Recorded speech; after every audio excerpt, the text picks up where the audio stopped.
શું ગાવાનો છો આજે? શું બધાને સંભળાવવાનો છો તમે? રામ ભગવાનનું ગીત ગાઈ લઈ. હા. નાનપણમાં બહુ ગાતા. શું વાત પછી છે? તો ઘણા વર્ષોના વાણા વહી ગયા. હા. 35-40 વર્ષ વહી ગયા. ઓહો. એટલે અત્યારે મને યાદ કરું ને નાનપણના ગીત હા. યાદ આવતા છે, એમ પાકા કરતી જાવ. શું વાત છે? એટલે આજે રામ ભગવાનનું ગીત એક ગાઈ લઈ. વાંધો નહીં, ચલો મસ્ત સંભળાવજો બધાને. હા, જય સ્વામિનારાયણ. રામ ને લક્ષ્મણ બે ભાઈ વનસે ધાવ્યા. રામ ને લક્ષ્મણ બે ભાઈ વનસે ધાવ્યા. સાથે સીતાજીનો સાથ રે શ્રી રામે ગાદે ભરતજીને સોંપે. સાથે સીતાજીનો સાથ રે શ્રી રામે ગાદે ભરતજીને સોંપે. ઉતારાયો રડા સીતાએ નજરે નો દેઠા. સાજેલ જો પડે મારે તા શ્રી રામે ગાદે ભરતજીને સોંપે. રામ ને લક્ષ્મણ બે ભાઈ વનસે ધાવ્યા. સાથે સીતાજીનો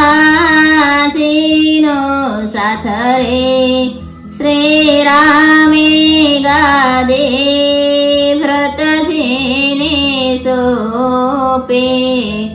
દાતણ દાડમી સીતાએ નજરે નો દેઠા. આવળની બાવળ ચાવીન રેતા શ્રી રામે ગાદે ભરતજીને સોંપે. રામ ને લક્ષ્મણ બે ભાઈ વનસે ધાવ્યા. સાથે સીતાજીનો સાથ રે શ્રી રામે ગાદે ભરતજીને સોંપે. નાવણ કુંડિયા સીતાએ નજરે નો દેઠા. ખાડા ખાબોશિયામાં નાતા શ્રી રામે ગાદે ભરતજીને સોંપે. રામ ને લક્ષ્મણ બે ભાઈ વનસે ધાવ્યા. સાથે સીતાજીનો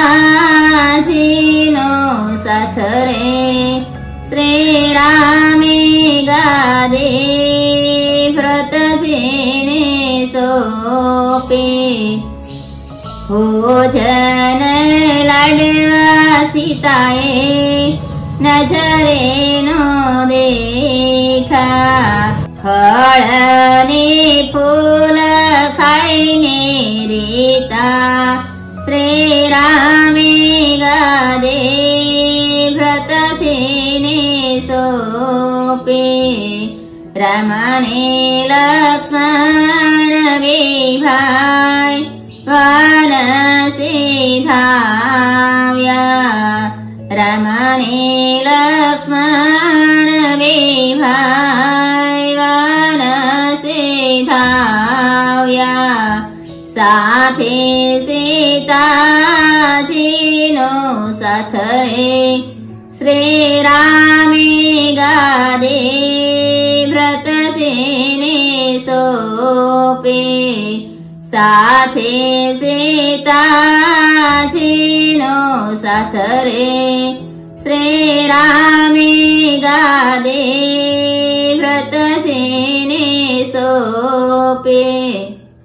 જય સ્વામિનારાયણ.